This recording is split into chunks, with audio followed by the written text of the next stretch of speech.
Assalamualaikum warahmatullahi wabarakatuh.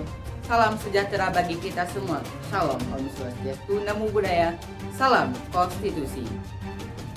Dewan juri yang arif dan bijaksana serta pemerhati debat yang kami banggakan. Indonesia bahkan dunia dalam 3 bulan terakhir dihadapkan oleh suatu bencana yang sangat luar biasa. Pandemi virus COVID-19 yang penularannya begitu cepat dan sangat berbahaya, bahkan mematikan Dewan Juri yang kami hormati. Virus yang sampai sekarang belum ditemukan vaksin untuk pencegahannya, Dewan Juri yang kami hormati. Tentunya dalam hal ini pemerintah Republik Indonesia tentu tidak akan berdiam diri menghadapi bencana nasional ini, Dewan Juri yang kami hormati. Beberapa kebijakan yang telah ditentukan ataupun telah ditetapkan oleh pemerintah, seperti adanya pelaksanaan penerapan pembatasan sosial berskala besar jilid 1, 2 dan seterusnya. Bahkan kebijakan terbaru adanya kebijakan untuk new normal, yaitu kembali ke tatanan awal menjalankan aktivitas sehari-hari tetapi dengan memperhatikan protokol kesehatan sesuai dengan yang dianjurkan oleh Kementerian Kesehatan dan gugus tugas penanggulangan COVID-19, Dewan Juri yang kami hormati. Namun satu hal yang perlu kita hadapi, apakah hal itu cocok untuk diterapkan di Indonesia? Apakah Indonesia sudah siap untuk penerapan era baru, tatanan hidup baru ataupun new normal, Dewan Juri yang kami hormati? Maka sejatinya kami dari tim Pro menyatakan secara lugas, tegas dan mantap bahwasanya kami sangat setuju dengan mosi kita kali ini, bahwasanya Indonesia belum siap menghadapi new normal, Dewan Juri yang kami hormati. Ada 3 alasan pokok yang mendasari bahwasanya kami menyatakan bahwasanya setuju dengan mosi perdebatan kita pada kali ini. Yang pertama, bahwasanya Indonesia belum menghadapi puncak pandemi COVID-19 gelombang pertama. Kenapa kami berbicara demikian, Dewan Juri yang kami hormati? Berdasarkan data yang telah kita lihat dari gugus tugas penanggulangan COVID-19, yang mana bahwasanya kurva penyebaran COVID-19 di Indonesia masih berkisar di atas angka 1. Pada bulan Juni saja, data yang tersebut bahwasanya penyebaran COVID-19 dalam satu hari masih berkisar di atas angka 1000 pasien positif COVID-19, Dewan Juri yang kami hormati.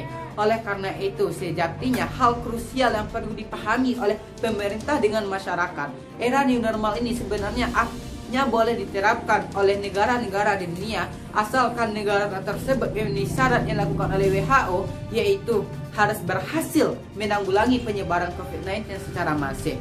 Jika tidak, hal ini dikhawatirkan akan terjadi gelombang kedua penyebaran COVID-19, yang mana kita lihat bahwasanya kita bisa mengantisipasi lonjakan secara eksponensial dari penyebaran COVID-19 bagi masyarakat Indonesia, Dewan Juri yang kami hormati. Dewan Juri yang terhormat, ada pun alasan kedua bagi kami kenapa masih tetap pro pada perdebatan kita kali ini, itu belum adanya aturan konkret ataupun konsep yang nyata yang dirumuskan oleh pemerintah dalam menghadapi COVID-19 di era new normal nantinya.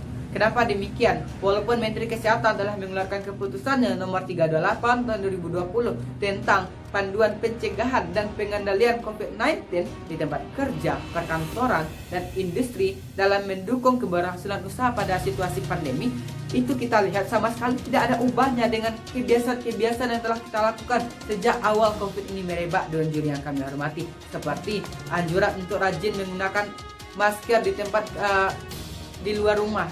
Yang kedua, rajin untuk melakukan cuci tangan. Yang ketiga, yaitu anjuran untuk melakukan social distancing ataupun physical distancing, Dewan Juri yang kami hormati.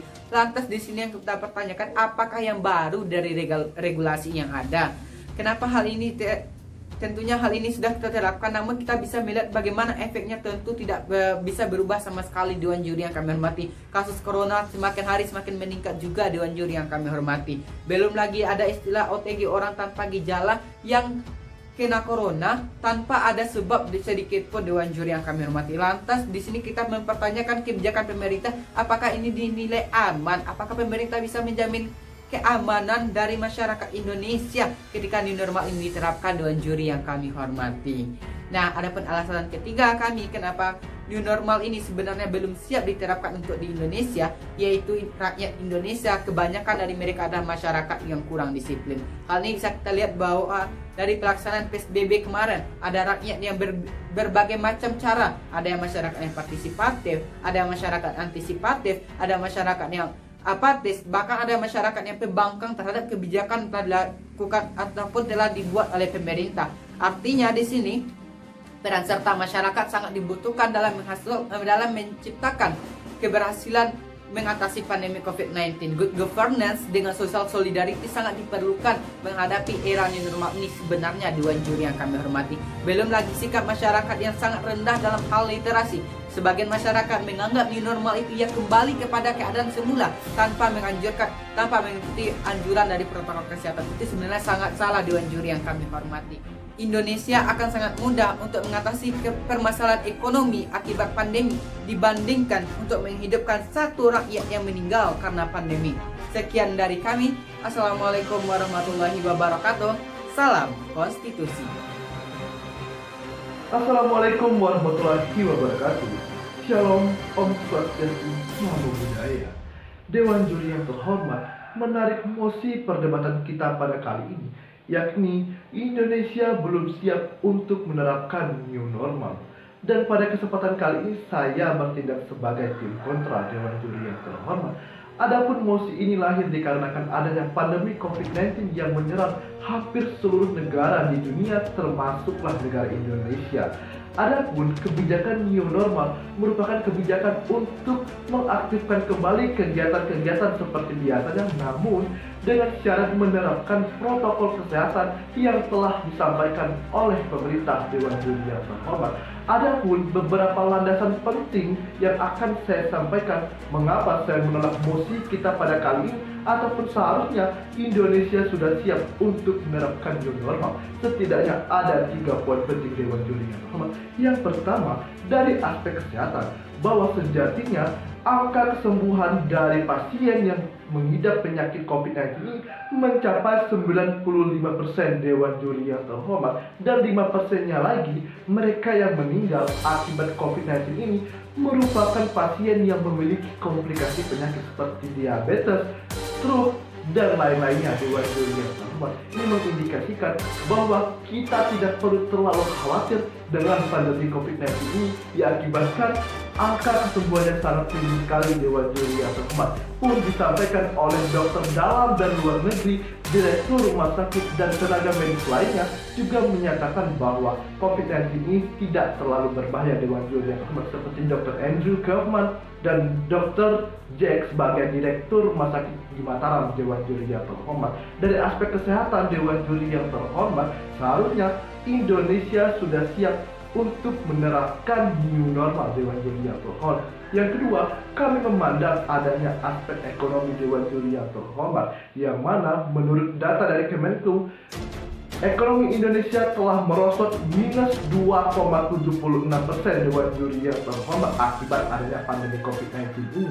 Dan skenario terburuknya, jika COVID-19 ini jika new normal tidak dilaksanakan, maka ekonomi Indonesia akan semakin merosot dan kemiskinan, kelaparan akan terjadi di mana-mana, di setiap sudut yang ada di Indonesia ini. Dewan Juri yang terhormat, belum lagi kita berbicara mengenai banyaknya orang-orang yang di PHK sehingga tidak bisa memenuhi kebutuhan sehari-hari. Dewan Juri yang terhormat, imbasnya juga meningkat kepada angka kriminalitas yang ada di Indonesia ini. Dewan Juri yang terhormat, ujung-ujungnya negara kita ini akan menjadi kacau, atau bahkan skenario paling buruk adalah terjadinya perang dan demo besar-besaran. Dewan Juri yang terhormat, maka dari itu Dewan Juri yang terhormat, secara aspek ekonomi Indonesia harus segera menerapkan new normal agar ekonomi kita kembali meningkat dan orang-orang bisa kembali lagi beraktivitas secara normal, namun tetap melaksanakan ataupun memakai protokol kesehatan. Dewan Juri yang terhormat, yang ketiga Dewan Juri yang terhormat, kami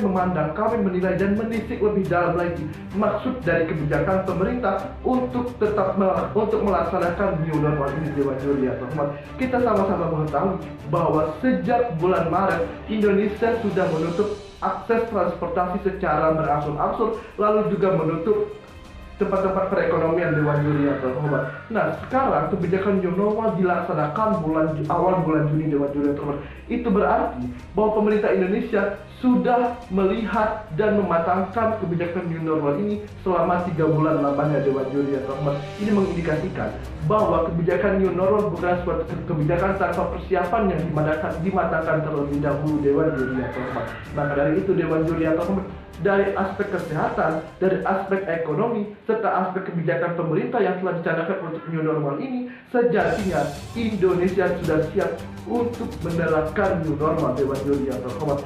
Dan kami juga melihat skenario terburuk ketika new normal ini tidak dilaksanakan, bahwa WHO pun mengatakan COVID-19 ini tidak akan pernah hilang di muka bumi ini, Dewan Juri yang terhormat. Atas ketidakpastian inilah bahwa Indonesia harus melakukan sebuah solusi, yakni new normal, Dewan Juri yang terhormat. Jika tidak, ekonomi kita akan kembali merosot, orang-orang banyak yang kelaparan, angka kemiskinan akan semakin tinggi, dan kita sebagai generasi muda tidak akan produktif lagi karena banyak tempat-tempat umum yang ditutup seperti kampus, kafe, mall, dan lain-lain, Dewan Juri yang terhormat. Sejatinya Indonesia sudah siap untuk menerapkan new normal. Terima kasih. Assalamualaikum warahmatullahi wabarakatuh. Shalom, Om Santiastu, Namo Buddhaya, salam kebajikan. Dewan Juri yang terhormat, menarik mosi perdebatan kita hari ini, di mana mosi kita bicara tentang Indonesia belum siap menerapkan normal. Indonesia adalah negara yang besar yang sering dilanda dengan virus yang menakutkan dan mematikan, yang dikenal dengan virus corona atau istilah lain COVID-19. Hal ini ditandai dengan sigapnya negara Indonesia dengan memberlakukan program. Salah satu programnya adalah PSBB, dan pada akhirnya bermuara kepada new normal. New normal adalah suatu keadaan normal kembali dengan menerapkan protokol kesehatan yang telah dibuat oleh pemerintah kita, negara Indonesia.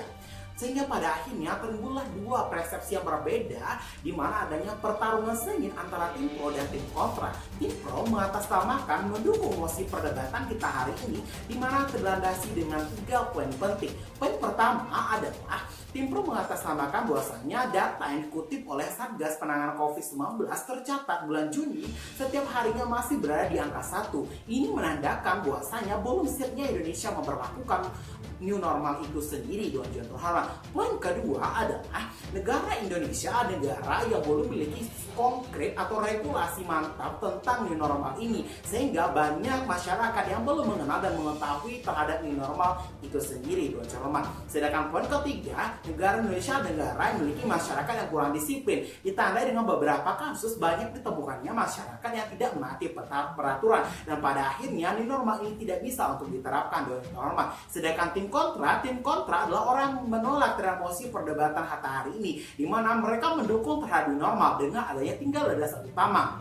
Poin pertama adalah bidang kesehatan. Mereka mengatakan bahwasanya orang terkena virus corona orang berumur di atas 45 tahun, sedangkan orang di bawah 45 tahun adalah orang bisa produktif, dimiliki sistem imunitas tinggi, Dewan Juri terhormat. Dan pada akhirnya ini dapat diberlakukan di normal, Dewan Juri terhormat. Poin kedua adalah bicara tentang ekonomi, karena berdasarkan data dikutip oleh tim kontra tadi, banyak kesinambungan ekonomi itu sendiri, Dewan terhormat, dan pada akhirnya normal inilah sebagai yang solutif, Dewan terhormat. Yang pada terakhir di landasan korek dari tim kontra adalah tim kontra mengagungkan bahwasanya kebijakan ini bukanlah kebijakan sesaat, melainkan kebijakan yang bersifat solutif, di mana kebijakan ini telah memiliki sinkronisasi yang baik. Dan pada akhirnya dapat kita tarik kesimpulan, Dewan terhormat, skenario pro yang menawarkan bahwasanya ketika Indonesia ini memperlakukan new normal, maka ada beberapa kesenjangan timbul, di mana Indonesia akan sama prinsipnya dengan negara Prancis, yang dimana kehilangan 10% populasi dari masyarakatnya, Dewan terhormat.